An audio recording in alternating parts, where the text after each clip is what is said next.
Bienvenue à cette cérémonie et la première chose c'est que je vais vous partager ce qu'est une cérémonie. Première chose, c'est un acte de gratitude. Donc on ne sait plus chez nous vraiment ce que représente le chamanisme. On pense que c'est un jeu, une danse avec les esprits, enfin on peut imaginer plein de choses. Mais en fait, la cérémonie c'est se rassembler, être ensemble et fêter la vie. Tout ce qui remonte dans une cérémonie, c'est un cadeau. Donc que ce soit agréable ou désagréable, quel que soit le moyen utilisé dans la cérémonie c'est vraiment un acte de gratitude. Donc on remercie la vie, on se remercie d'être ensemble et on se remercie de se soigner. Donc c'est extrêmement important parce que on vient parfois avec des demandes. Alors, les demandes sont importantes aussi,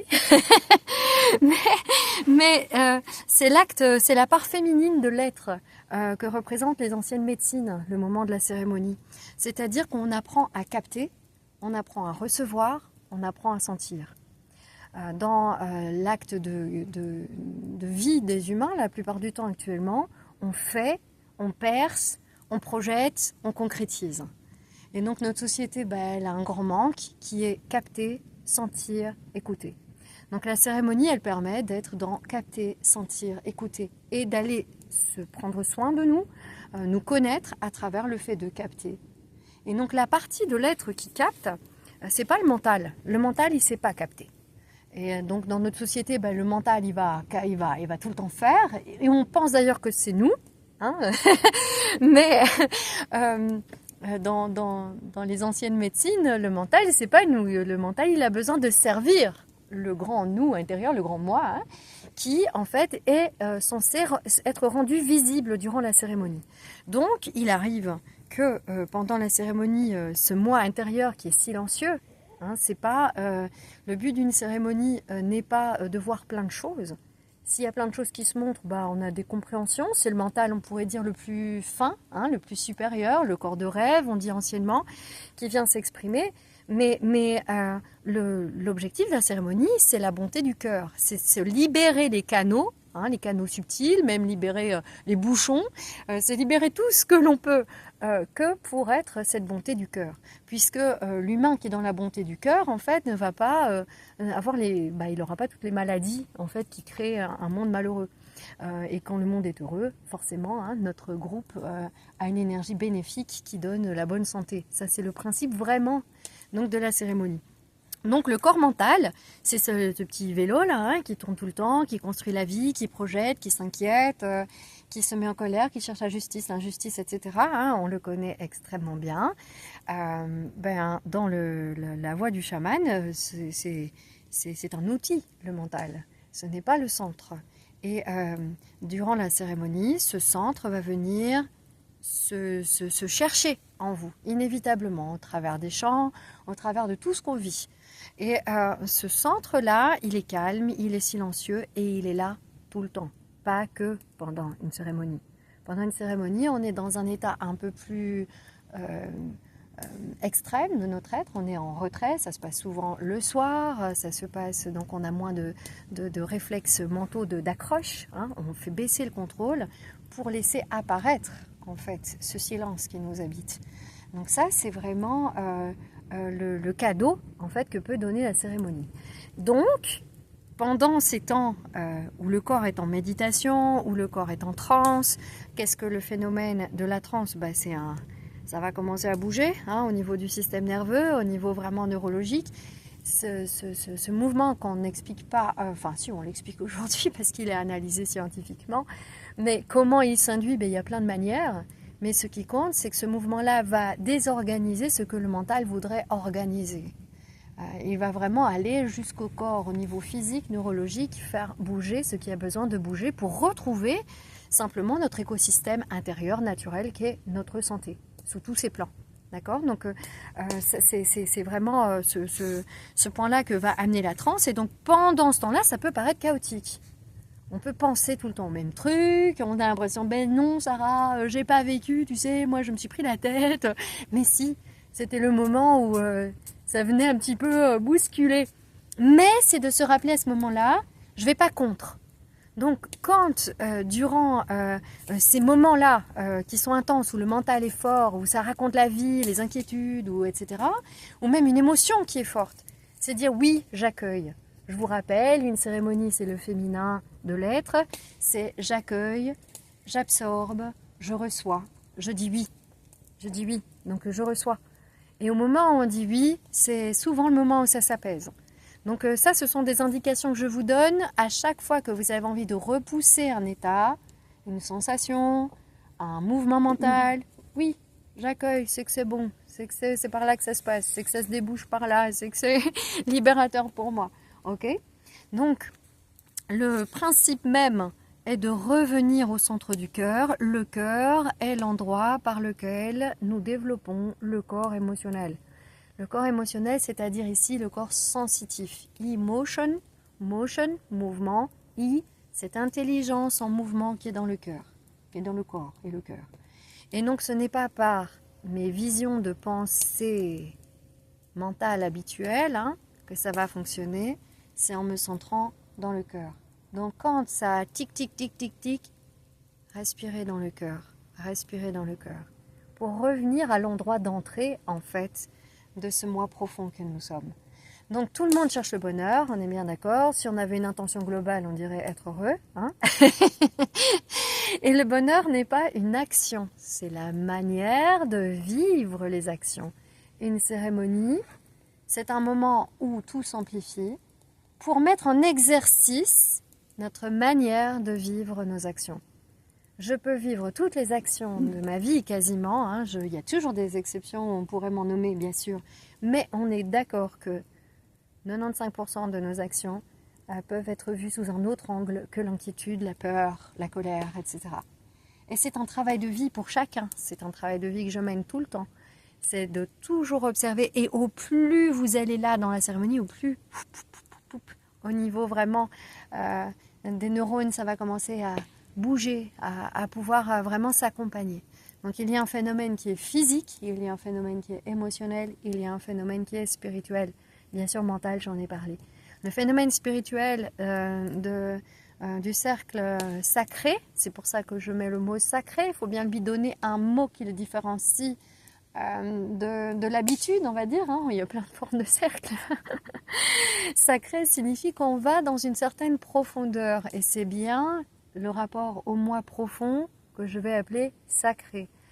Ce qui est sacré est précieux, ce qui est sacré ne se dévoile pas, ce qui est sacré se garde et se protège. Et donc on va là commencer par des exercices de préparation pour vraiment amener à capter. Alors je vais terminer par cet aspect très présent du chamanisme qu'on appelle en fait dans beaucoup de contrées les mémoires, mais que nous ici on appelle les esprits.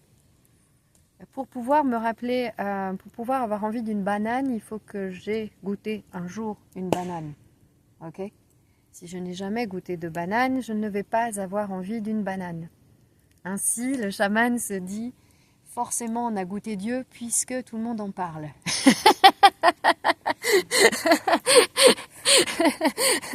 Et donc, l'esprit de la banane, si je pense à la banane, je vais saliver, j'ai une connexion avec la banane, je vais avoir une sensation physique qui est le fait de l'avoir mangée, je vais avoir une mémoire et des moments, etc., un état émotionnel relié à la banane.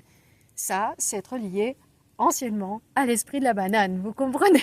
Donc on fait tout un grand tas, vous savez, parfois très dissocié du monde de l'invisible, mais je vous ai parlé de manière invisible d'une banane.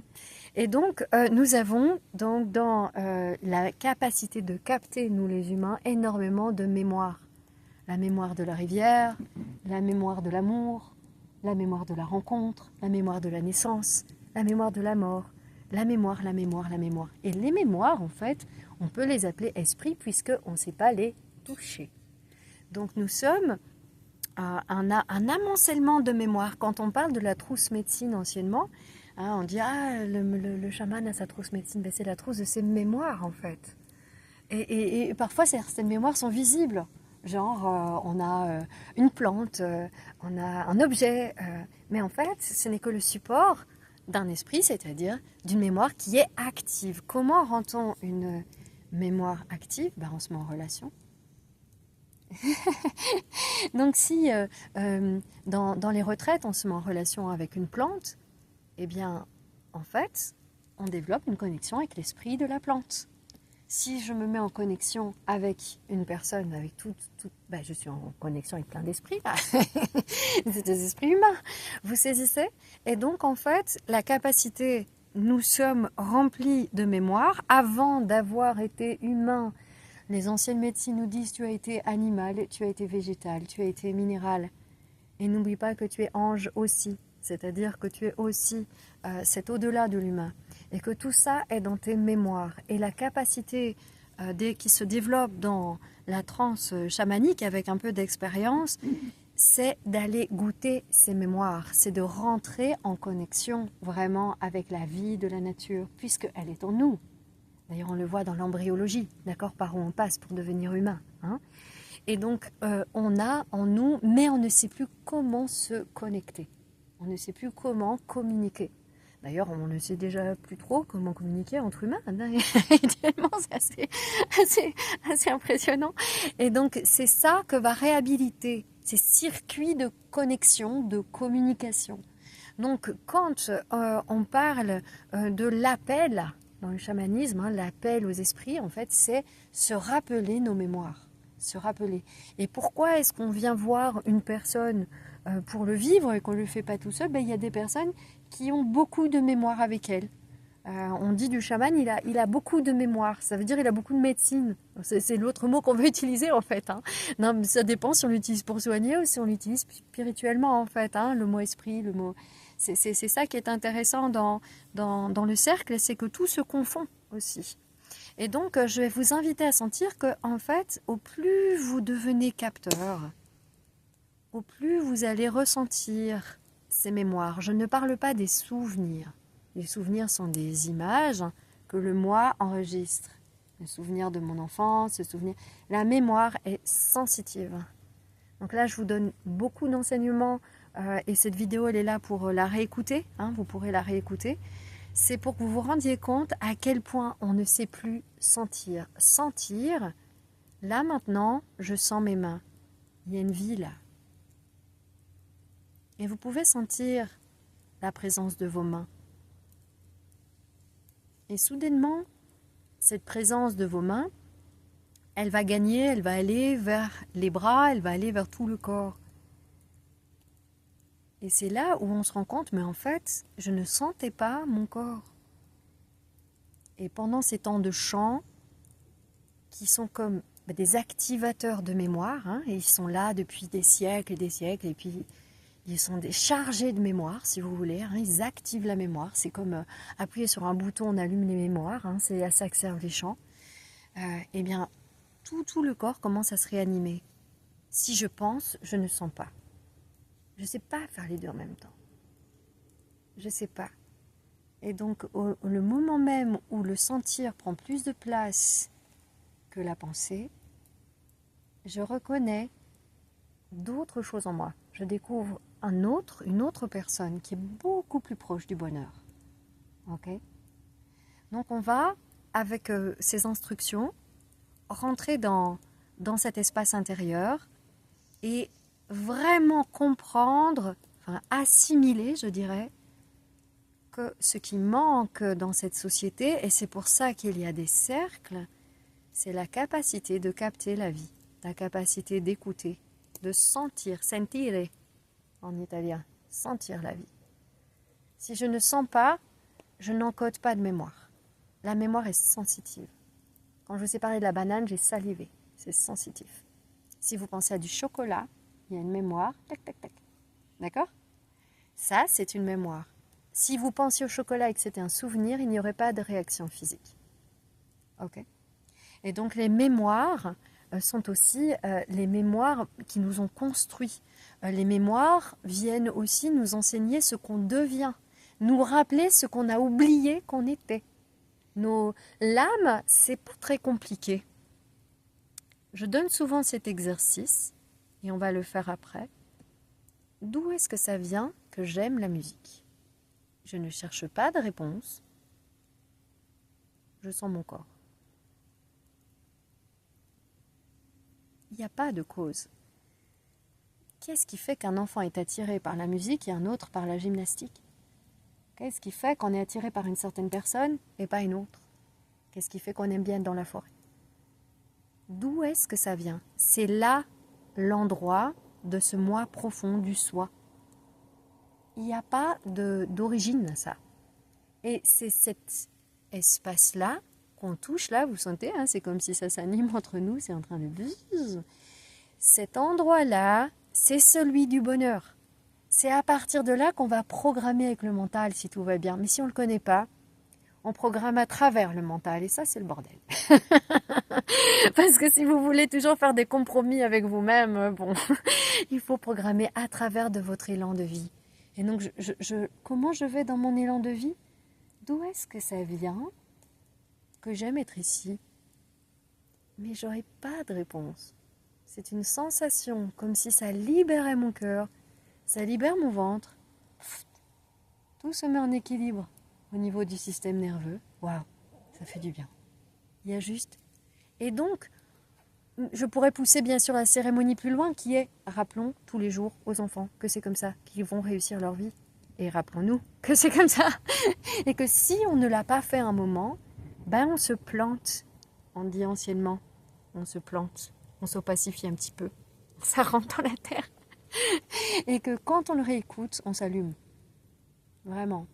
Donc cet élan-là, c'est celui-là qui va faire qu'après la cérémonie, vous perdurez. Vous savez, elle va servir plus loin. De vous rappeler qu'à ce moment-là, on a tout fait ensemble pour mobiliser cet espace, pour le rencontrer, pour y aller. Et qu'on peut le rencontrer le matin en 30 secondes, le midi à une petite pause, tout le temps. Moi, j'y vais tout le temps. Je me rappelle à moi-même, à mon soi, je ne sais pas comment le dire, à cette profondeur, tout le temps. Et c'est de s'engager à ne plus jamais oublier cet endroit, qui est l'endroit de nos décisions. Parce que cet endroit-là ne ment pas. Cet endroit-là ne doute pas. C'est l'endroit des aspirations les plus profondes. Voilà, voilà. Donc, nous allons poursuivre avec les exercices.